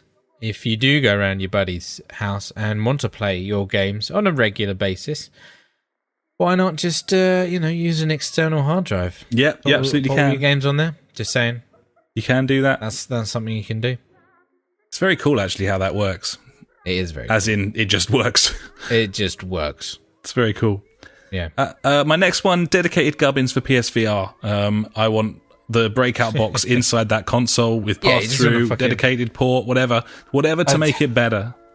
I'm going to say by that point, I want wireless VR, PSVR. That would be very nice as well, absolutely. But certainly, they need to be more accommodating for that device if they're going to try and sell it to people. Yeah. Needs to be easy. And the last one, and this is well out of left field. I'd like dual HDMI outs for 2 TV play. Because if this console can do 4K 60, then it can do 1080 60 on 2 displays. Yeah, man, definitely. And I what better way to revive local multiplayer party games and split screen games than having the ability to plug 2 televisions into your device. It would also work with like your racing games or anything where you want separate views or whatever, or a separate panel for controls and that sort of thing. I've been watching the next gen. Yeah. I'm thinking I want my panel down here with my controls on it or whatever, or my readouts. I want this one for the viewfinder. Like, why not? Why not multiple devices? You know, why not multiple televisions? If the console can manage it, then that'd be fucking sweet as the punch. And surely it wouldn't be that hard to just chuck another HDMI on a dedicated card. Gibbons, buddy. So there you go. There's my list. Some of it's a little bit out there. Some of it's, surely the fucking bare necessities. Some of it there, buddy. But yeah. What do you reckon? Yeah, mate. I mean, I think you've hit the nail on the head with a lot of stuff there. So anything like omitted that you can like you think of? Maybe you'd like. Just better. A hell of a lot better, just in every way. I mean, they're being made like PCs now. They need to start acting like PCs. They need more beans. They need a bit more everything, really. Yeah, I think so. Gibbons. I like the idea of the dual HDMI outs and stuff. It would be really good, wouldn't it? Yeah, it'd be interesting. So, yeah. I mean, as well, like if you think about where we're going with the VR stuff. Like, at the moment, you've got a situation where someone can play with the headset and then you've got the TV. But there's so many opportunities for really cool game design. If they can display on 2 screens, I mean, you've got, just so many possibilities in terms of what you could do there. And it's pretty out there. But, if the consoles are running games from this era, and it's going to be more than double the power of the current consoles, why not be able to display the 2 screens? PCs can do it already, so... Yeah, man, totally. It'd be really, really cool. Be nice. Well, there you go, buddy. There's our little hijacking of F4P. Obviously, a lot of this speculation, or most of it, all of it, whatever. Hopefully, you found it vaguely interesting from a discussion point of view. Indeed. And now it's time for Out This Week. That's Out This Week. Anything good, buddy? I'll let you decide, buddy. We've got Lost Sphere on the Switch, PS4 and PC, which is a Final Fantasy style RPG with turn-based combat. It's pretty nice looking. Cool graphics. It's got like a sort of Final Fantasy X kind of look to it, but it's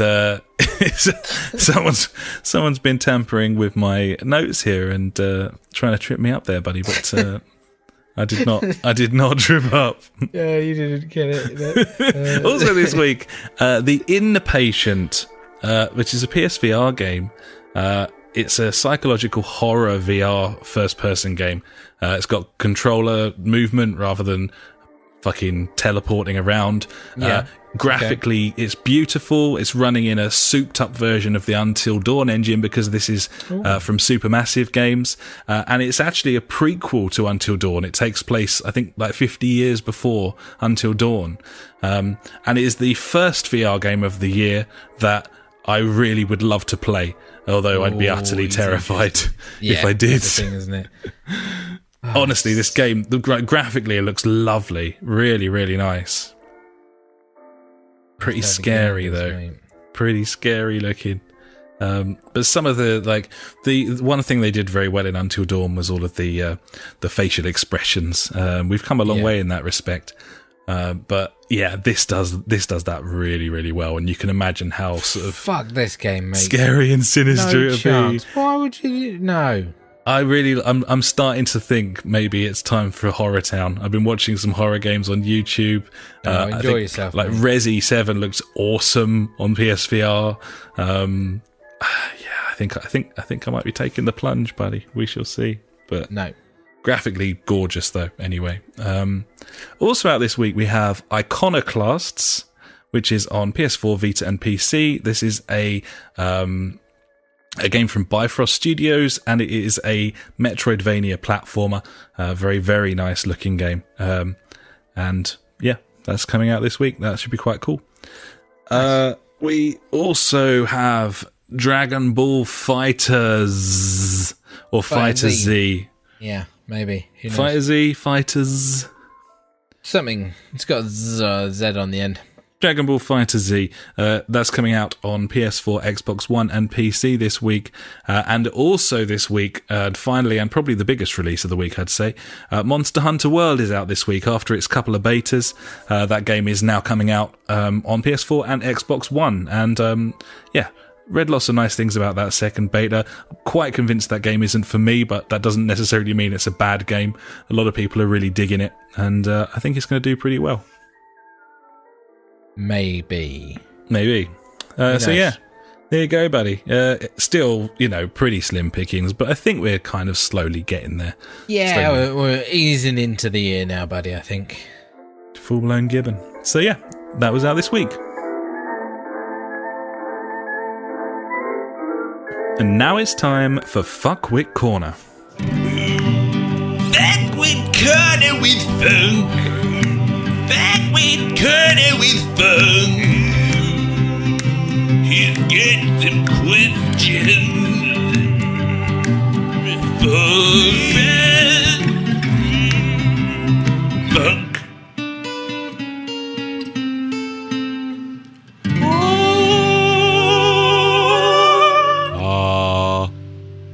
Has he got any questions, buddy? He's got something for us here, buddy. Funk says this. In the spirit of the game of buying games, and then he's going to list some games here, buddy, that are on sale. And he would like some recommendations as to whether he should perhaps take the plunge. So what we've got here is Mafia 3 is currently £15 on the PlayStation Store. I was very tempted with that game when it first... prior release, or pre-release, I should say, not prior release. I was, and I'm quite tempted by it now, to be honest, because I think that having just finished off The Witcher, I am looking for another big game to get into, and I've always quite liked the look of this one, even though I know it's not going to be like, it's probably like a 7 out of 10 affair, but there's a lot of gameplay there. You should play Skyrim, buddy, because I believe you've only played it once. I've only played Skyrim once. Yeah, Mafia, it's not going to blow you away. I think it's safe to say that, isn't it? Yeah, I believe so, yes. So, yeah, I would say, I know Funk's been working his way through Horizon. Yeah, I was going to say, I don't reckon it's going to have anything compared to Horizon and The Witcher. No. Unfortunately.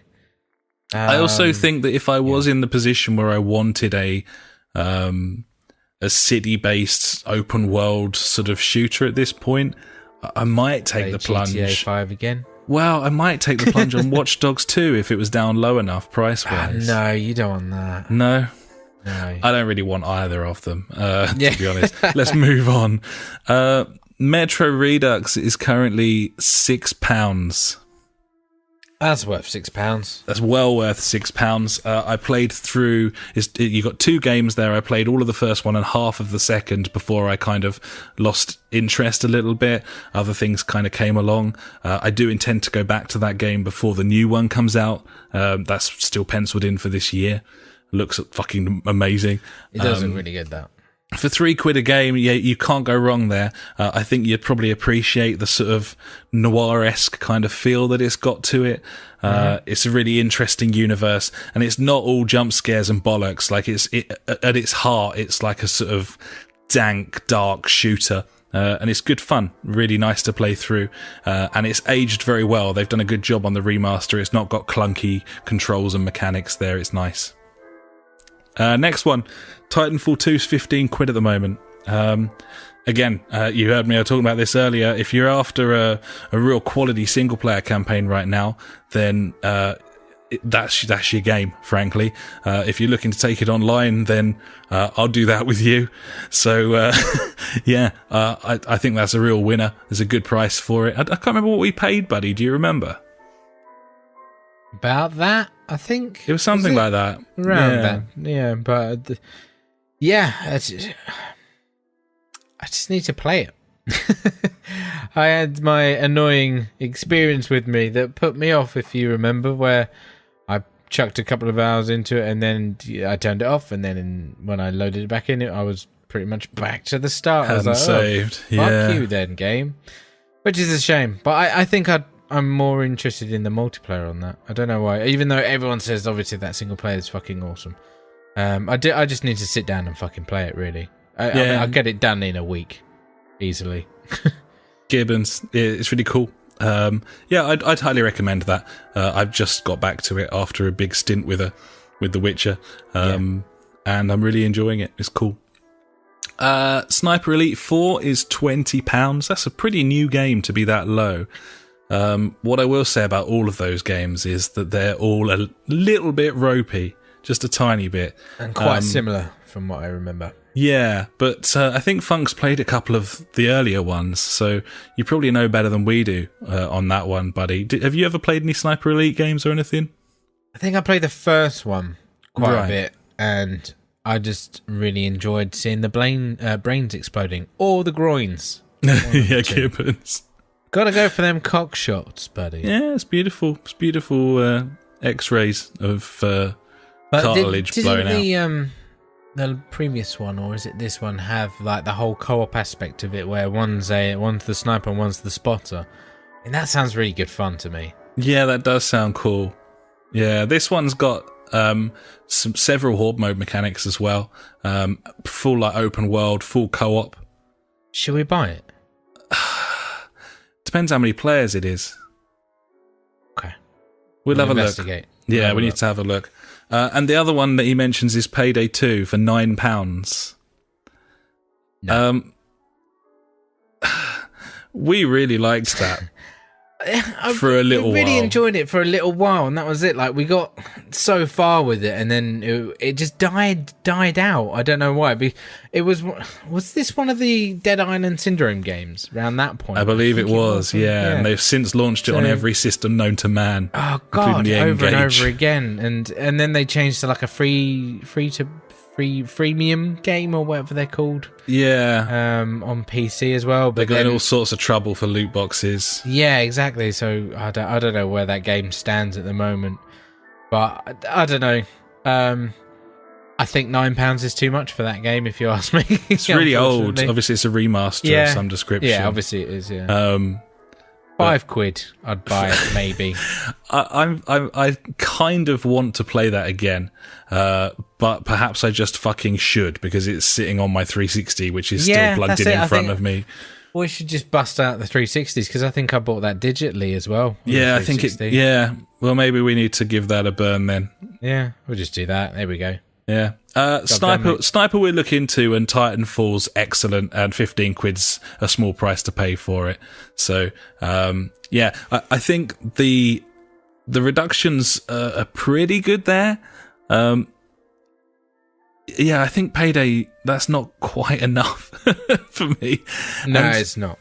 You're right. Sniper 4, like for 20 quid, is pretty good. This is a pretty new game. Titanfall 15, Mafia 15. They're good. It's good prices, especially if you're sharing that with someone. Totally. Then it's a real no-brainer. But I would take the plunge on Titanfall,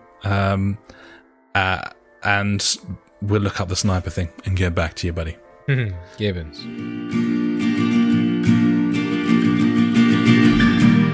Every week we end the show with questions and comments sent in by you. If you've got anything for us, just pop an email to the jfgpodcast@gmail.com or contact us on Facebook, Twitter, or at justforgamers.co.uk. And now it's time for JfG Street Beat. You got a question we want to know. Street Beat. Facebook, Twitter, we're on them all. So hit us up and be on the show. Street Beat. The JfG Street Beat. Street Beat. We want to know. Get on the show. Get on the show, indeed. Get on the show. We got a couple of people on the show here, buddy, with two initials for their names. Oh, just initials. Just initials. Starting off with our friendly neighbourhood PJ, who says... The Octopizzle. The Octopizzle. He hasn't really got a question. He just thought it was interesting. He says Charlie Brooker chose the theme to RoboCop on the Game Gear as one of his Desert Island discs, which was quite cool. A Nintendo Switch was his luxury item. No question there, just thought it noteworthy. I don't know if the whole world knows what Desert Island discs is, or if it's just a UK thing. I'm not sure. Might be. I'm sure it's in the States, maybe under a different name, but essentially it is an hour-long show on BBC Radio where they get a celebrity in and they give him the chance to pick, I think it's 10 or 12 songs, which he can take with him. If he was to get stranded he or she, if they were to get stranded on a desert island, this is the music that they would take with them. They also get like a book and a luxury item that they can take as well. It's quite an interesting show. It's basically an excuse for an interview, but you kind of get a bit of an insight into people, because sometimes you get people go on there, especially politicians, and they'll pick a series of fucking songs that they think they should pick and just embarrass themselves by not being quite down with the kids and stuff. Yeah. And then you got someone like Charlie Brooker, who is kind of well-known satirist and presenter and games enthusiast over here. And he's gone with basically an 8-bit Game Gear song as one of his Desert Island discs, which is, like it. As PJ says, like really, really cool. After listening to the Giant Bombcast do all their yearly, rundowns and stuff like that, they mentioned the Mummy Demastered soundtrack. Oh yeah, and I've been listening to that. It's like chip tune, and yeah, it's crazy good. Like, if you like chip tunes kind of stuff. But yeah, really cool. There's some great music out there. I mean, I know Classic FM have got their video game music show that they have on every week, and my mum listens to that. She's got no interest in video games at all, but it just goes to show the sort of production values that we're at now, and the sort of talent that's in the industry from a sort of sound design standpoint. It's crazy. Very cool. So yeah, thanks for letting us know about that one, PJ. I've actually got that queued up on my podcast app, so I'm looking forward to listening to that as well. So nice. Thanks very much. So finally, our glorious benefactor JJ has been in touch on JfG Street Beat, buddy. I don't know if you're aware of this, but you can contact us via the website, www.thejfgpodcast, and get on old Street Beat and send us stuff, and then we'll read it out, and then we'll talk about it. And that's basically, just to, confirm, that's actually what's happening here, buddies. So there you go. JJ's here with us, buddy, and he says this. Wasn't gonna, but the Destiny year-long update is a joke, yet I still think its biggest problem is the power fantasy. All but maybe 3 weapons are complete shit, and it makes going through the same activities just boring. Destiny 1 was fun over leveling, becoming a badass guardian, just wrecking and bullshitting with a fire team. Anyway, Titanfall 2 is pretty damn good. Some of the later story moments are awesome, and the first-person shooting is so smooth and satisfying. I haven't played the multiplayer yet, and probably never will, but the campaign was solid from start to finish. He's got a valid point there. So this is basically the Destiny bullshit that you avoided going on about for too long earlier. It's just continuously backtracking on things that they've done and fucked up. Like throughout the Christmas event, the Dawning, there was a glitch where one of the classes could like infinitely spam their super in the Crucible. They didn't fix it. Why would you? Fuck it.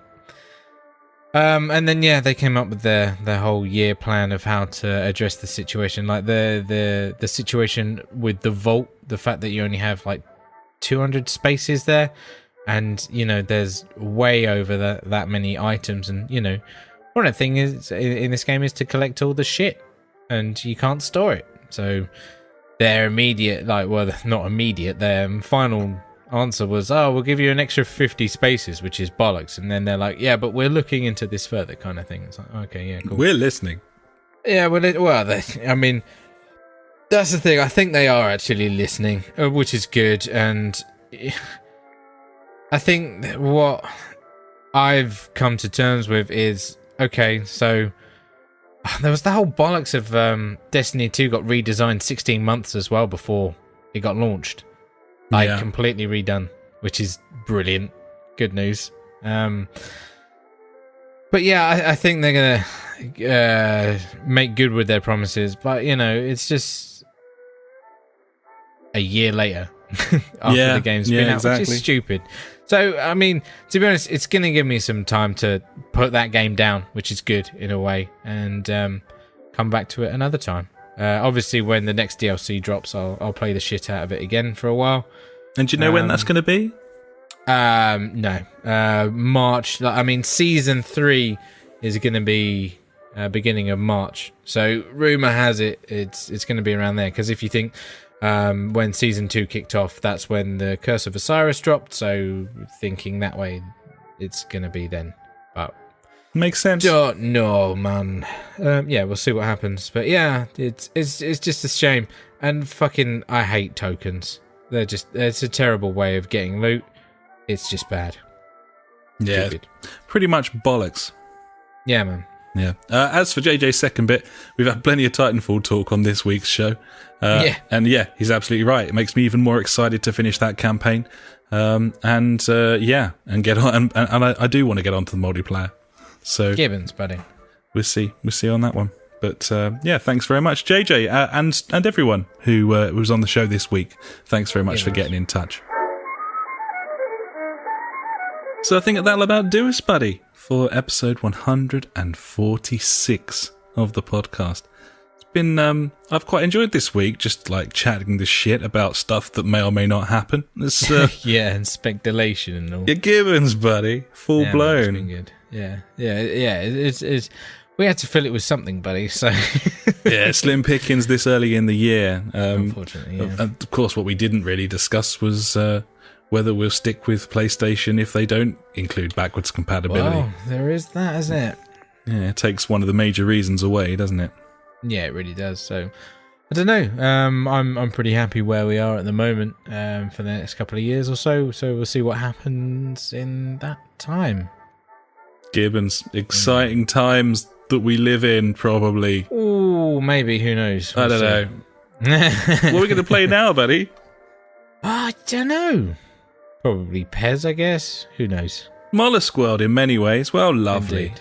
Cool. Well, thanks so much for listening, buddies. You can find us all over the internet at various places, like the JfG podcast.co.uk, where you can get involved in the street beat and get read out on the show, and we'll Gibbons mock you or answer your questions or whatever you want, really. You can just take the piss, we read it out, we don't care.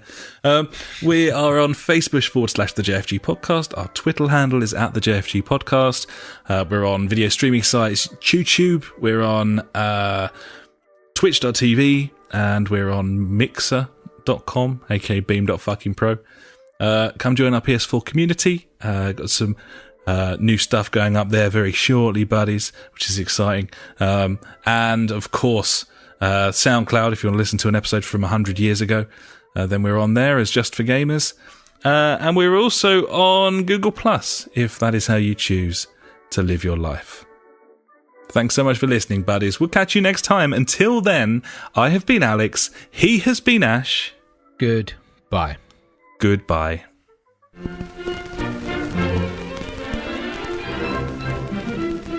You've been listening to the JfG podcast with Ash and me, Alex. To find out more, head to www.justforgamers.co.uk, Facebook /the JfG podcast, or Twitter, where we are @the JfG podcast. Episodes go live every Sunday, and if you could pop onto iTunes and write us a quick review, we would love every inch of you, even if you got old and fat. Thanks so much for listening, and we will catch you next time.